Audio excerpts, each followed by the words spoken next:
Supreme court কোথাও অন্তর্বর্তীকালীন সরকার গঠন করার কোনো মতামত দেননি।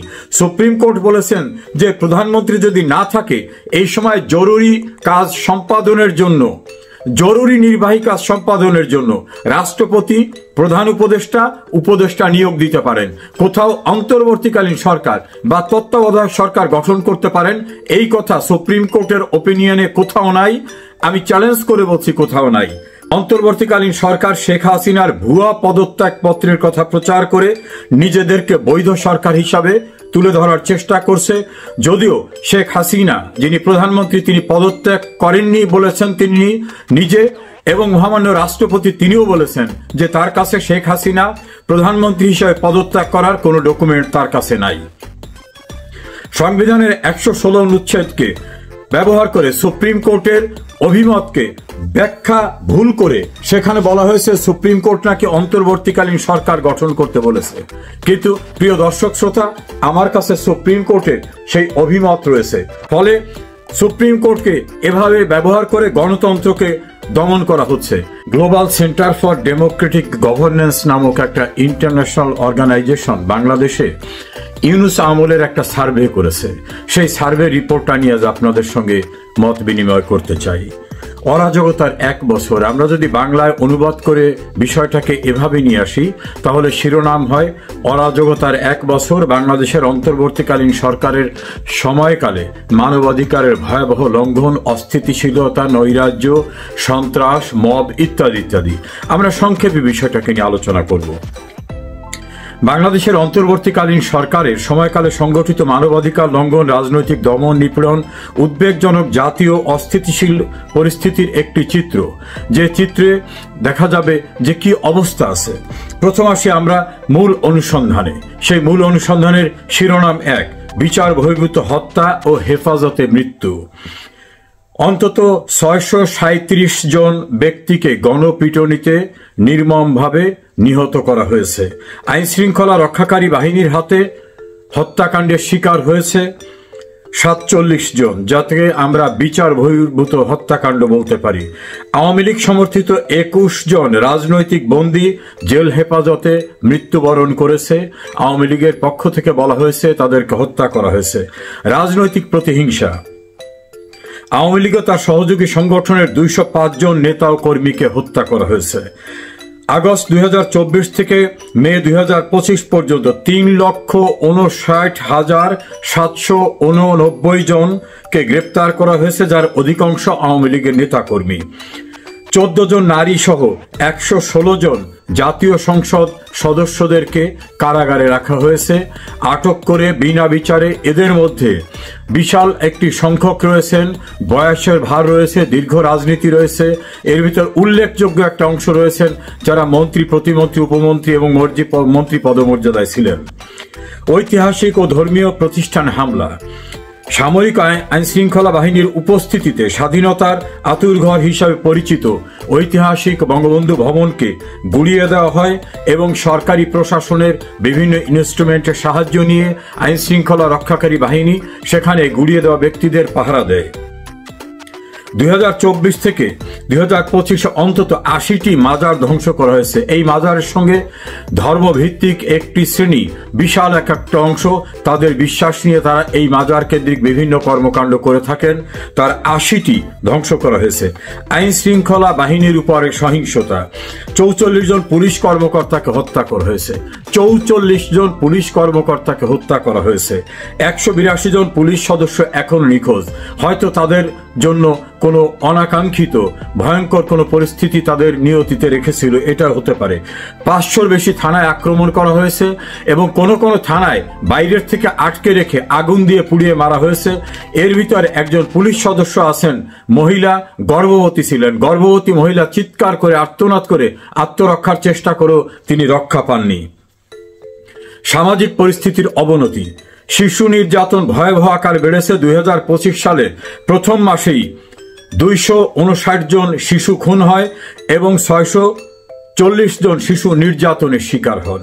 640 জন নির্যাতনের শিকার হন, 259 জন নির্মমভাবে হত্যার শিকার হন। সেপ্টেম্বর 2024 থেকে জুন 2025 পর্যন্ত 12,726টি নারী নির্যাতন এবং 4,105টি ধর্ষণের ঘটনা ঘটেছে, যার ভিতরে কেউ কোনো বিচার পাচ্ছেন না এবং বিচার চাইতে গেলে তাদের মবের শিকারে পরিণত হচ্ছে। নারী স্বাধীনতায় চরমভাবে হস্তক্ষেপ করা হচ্ছে। কোন নারী কি পোশাক পরে বের হবে সেটাও তারা নির্ধারণ করে দিচ্ছে এবং রাস্তাঘাটে কোথাও এখন নারী আর নিরাপদ না। সংখ্যালঘুদের উপরে নিপীড়ন। 27 জন সংখ্যালঘু খুন হয়েছেন, 20 জন সংখ্যালঘু নারী ধর্ষণের শিকার হয়েছে। 2024 সালের বড়দিনে 17টি গির্জায় অগ্নিসংযোগ করা হয়েছে। পার্বত্য চট্টগ্রামে 103টি মানবাধিকার লঙ্ঘনের ঘটনা ঘটেছে। 19 জনকে বিনা কারণে গ্রেপ্তার এবং তাদেরকে বিনা বিচারে আটক করে রাখা হয়েছে। 300 একর জমি দখল করে নেওয়া হয়েছে যারা ধর্মীয় সংখ্যালঘু তাদের। আগস্ট থেকে ডিসেম্বর 2024 পর্যন্ত তৃতীয় লিঙ্গের সম্প্রদায়ের উপর 70টি নিপীড়ন হয়েছে। এর বাইরেও থাকতে পারে যে তথ্য এখনো পাওয়া যায়নি। কমপক্ষে 2,442টি সংখ্যালঘু নিপীড়নের তথ্য পেয়েছে এই সংগঠন। গণতন্ত্র দমন এবং খুব ইন্টারেস্টিং হলো, বাংলাদেশের যত গণতান্ত্রিক প্রতিষ্ঠান আছে, সিটি কর্পোরেশন, পৌরসভা, উপজেলা পরিষদ, জেলা পরিষদ, এমনকি স্কুল কলেজের গভর্নিং পরিষদ, তাতে 1 লাখের ঊর্ধ্বে নির্বাচিত জনপ্রতিনিধিদেরকে কলমের এক খোঁচায় অপসারণ করা হয়েছে। অথচ তারা সবাই গণতান্ত্রিক উপায়ে নির্বাচিত জনপ্রতিনিধি এবং বাংলাদেশের সংবিধানে বলা হয়েছে স্থানীয় সরকার এবং অন্যান্য প্রতিষ্ঠান নির্বাচিত জনপ্রতিনিধিদের দ্বারা পরিচালিত হবে। তাদের সকলকে সরিয়ে দেওয়া হয়েছে। প্রত্যেকেই নির্বাচিত ছিলেন এবং তাদের বিরুদ্ধে সুনির্দিষ্ট কোনো অভিযোগও নাই। তাদের কাউকে আত্মপক্ষ সমর্থনের কোনো সুযোগ দেওয়া হয়নি।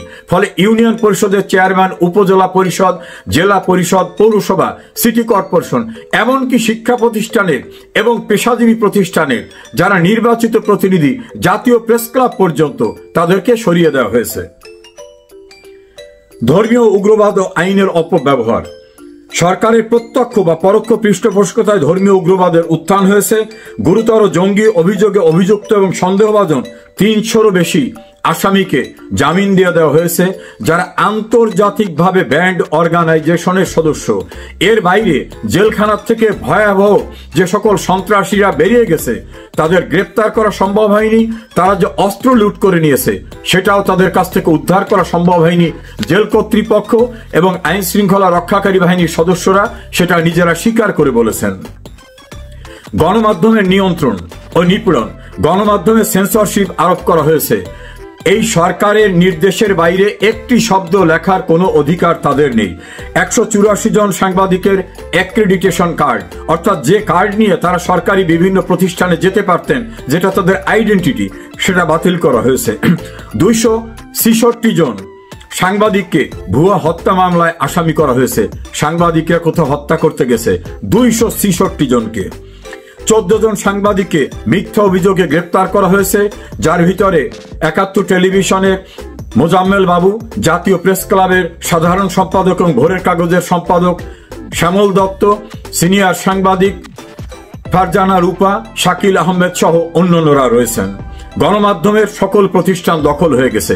3-4টি ছাড়া সকল প্রতিষ্ঠান মবের দ্বারা দখল করে সেখানে নতুন ব্যবস্থাপনা, নতুন সাংবাদিক ডিপ্লয় করা হয়েছে। ফলে হাজারের ঊর্ধ্বে সাংবাদিকরা এখন চাকরিচ্যুত হয়ে অমানবিক অবস্থায় মানবতার জীবনযাপন করছেন। নাগরিকের অধিকার এবং স্বাধীনতা লঙ্ঘন। নাগরিকের ব্যক্তিগত স্বাধীনতা লঙ্ঘন হয়েছে। 15 আগস্ট সামাজিক ও রাজনৈতিক নারী নেতৃবৃন্দ জাতির পিতার প্রতি শ্রদ্ধা জানাতে গেলে সেখানে মুক্তিযোদ্ধা, নারী, এমনকি রিকশাওয়ালাকে নির্মমভাবে মারধর করে, চরমভাবে বেইজ্জত করে তাদের কাউকে একজন রিকশাওয়ালাকে হত্যা চেষ্টা মামলায় কোর্টে চালান দেওয়া হয়েছে। তিনি গেছিলেন ফুল নিয়ে শ্রদ্ধা জানাতে, তিনি নাকি হত্যা করতে গেছেন।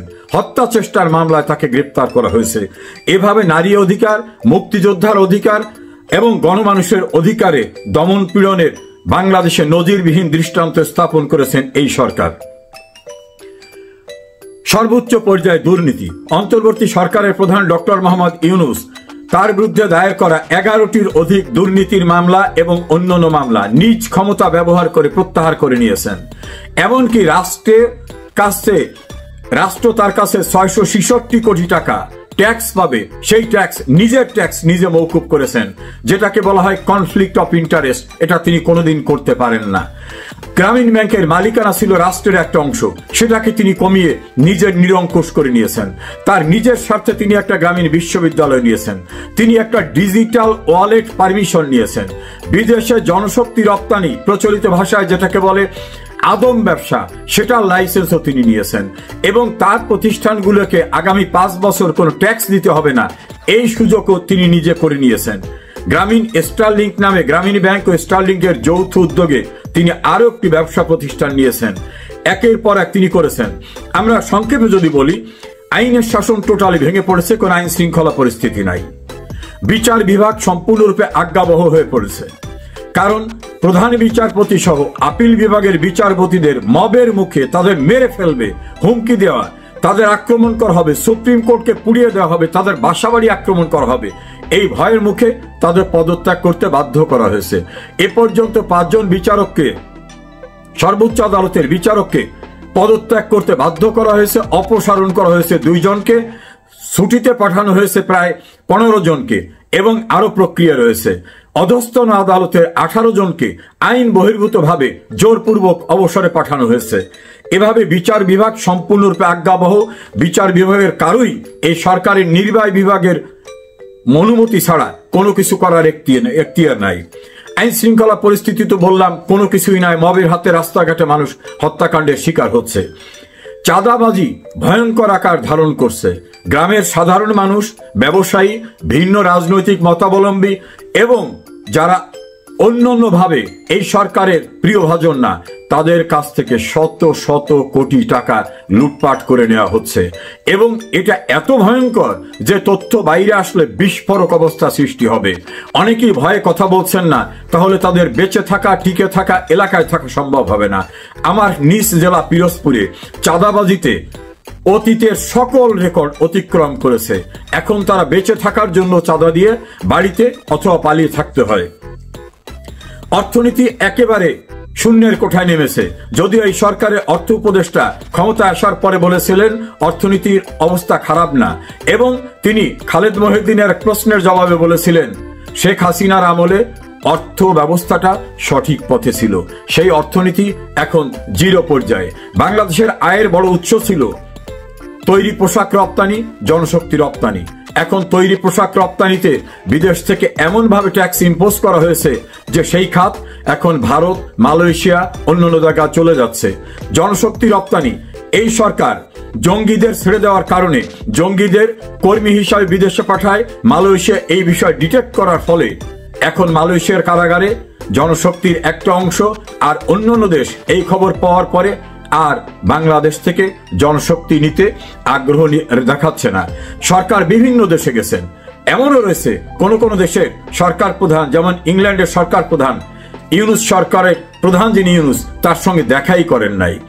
তিনি মালয়েশিয়া গিয়েছেন, বলছেন তাদেরকে গ্রাজুয়েট প্লাস দেওয়া হবে মালয়েশিয়ার পক্ষ থেকে, আর মালয়েশিয়া পাবলিকলি বলেছে এটা অসত্য তথ্য, আমরা এইরকম ভাবে কোনো প্লাস তাদেরকে দেওয়ার কোনো সিদ্ধান্ত নেইনি।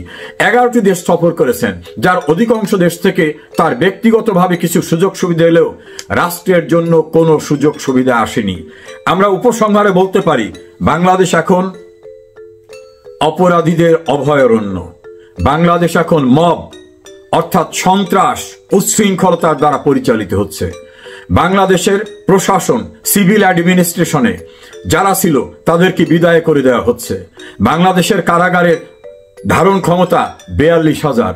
সেখানে আমি তো একটা তথ্য দিলাম যে গ্রেপ্তার হয়েছে 3.5 লক্ষ। এই মানুষগুলোকে কোথায় রাখা হচ্ছে?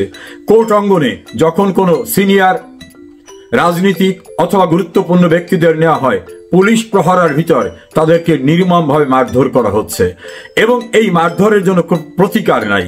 দেশের মুক্তিযোদ্ধাদের গলায় জুতার মালা ঝুলিয়ে তাদেরকে হেনস্থা করা হচ্ছে এবং দেশের সাবেক প্রধান বিচারপতি কবে কি রায় দিয়েছিলেন সেই আক্রোশে তাকে গ্রেপ্তার করে তাকে রিমান্ডে পর্যন্ত নেওয়া হচ্ছে। ইলেকশন কমিশনের 2 জন সাবেক চিফ ইলেকশন কমিশনারকে গ্রেপ্তার করে রিমান্ডে নেওয়া হচ্ছে। বাংলাদেশ এখন মবের সংস্কৃতিতে চলছে। সন্ত্রাসে চলছে, নৈরাজ্যে চলছে। আর দেশের স্বাধীনতা অর্জনে নেতৃত্ব দানকারী যে সংগঠন, বাঙালি জাতির ইতিহাসের যা কিছু গৌরবময় অর্জন যে সংগঠনের নেতৃত্বে এসেছে, সেই সংগঠনের কার্যক্রমকে ব্যান্ড করে দেওয়া হয়েছে। আর ৭১-এর পরাজিত শক্তি যাদের সঙ্গে যুদ্ধ করে বাংলাদেশ স্বাধীন হয়েছিল, সেই পাকিস্তানের সঙ্গে এখন দহরম বহরম। সেই পাকিস্তানিরা এখানে আসছে, তাদের কাছে ওনারা যাচ্ছেন।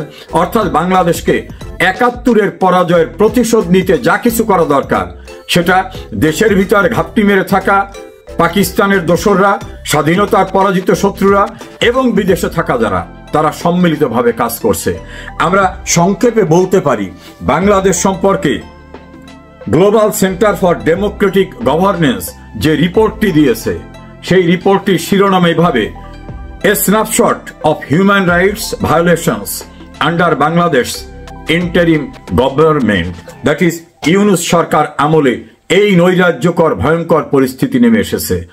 ব্যবসায়ীদের কাছ থেকে চাঁদা নেওয়া, গ্রামগঞ্জে ভিন্ন মতাবলম্বীদের কাছ থেকে চাঁদা নেওয়া, বাড়িঘর দখল করা, ব্যবসা দখল করা, বিভিন্ন অফিসের পদ দখল করা, এমনকি গণমাধ্যম দখল করায় যে ঘটনা ঘটেছে, আমি বাংলাদেশে তো নয়, পৃথিবীর ইতিহাসে কোথাও এমন ঘটনা ঘটেছে বলে আমাদের জানা নাই।